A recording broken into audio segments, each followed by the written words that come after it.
Tharad sessions કોર્ટે સગીરા પર દુષ્કર્મના એક કેસમાં આરોપીને 20 વર્ષની સખત કેદની સજા ફટકારી છે। કોર્ટે આરોપીને 5,70,000 નો દંડ પણ કર્યો છે, જેમાંથી 5 લાખ પીડિતાને વળતર તરીકે ચૂકવવાનો આદેશ આપ્યો છે। આ રકમમાંથી 4 લાખ પીડિતાના નામે ફિક્સ ડિપોઝિટમાં મૂકવાનો હુકમ પણ કરવામાં આવ્યો છે।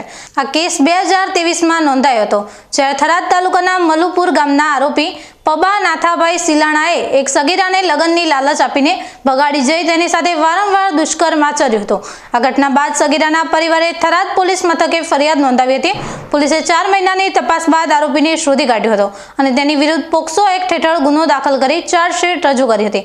આ કેસ થરાદ સેશન કોર્ટમાં ચાલી જતા સરકારી વકીલ આરડી જોશીની ધારદાર દલીલો અને રજૂ કરાયેલા પુરાવાને ધ્યાનમાં રાખીને ન્યાયાધીશે આરોપીને કસૂરવાર ઠેરવ્યો હતો અને ઉપરોક્ત સજાનો આદેશ આપ્યો હતો। આ ચુકાદો સમાજમાં આવા ગુનાઓ અટકાવવા માટે એક ઉદાહરણ બની રહેશે।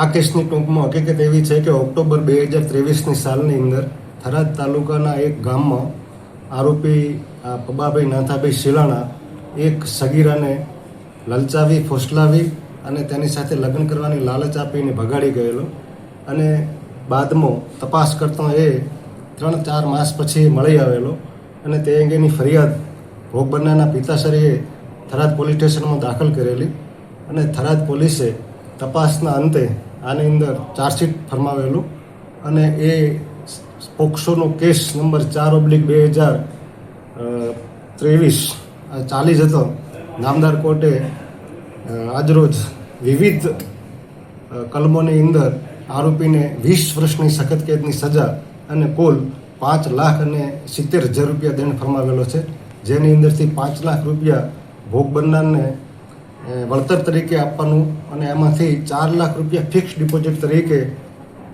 મૂકવાનું નક્કી કરેલું છે।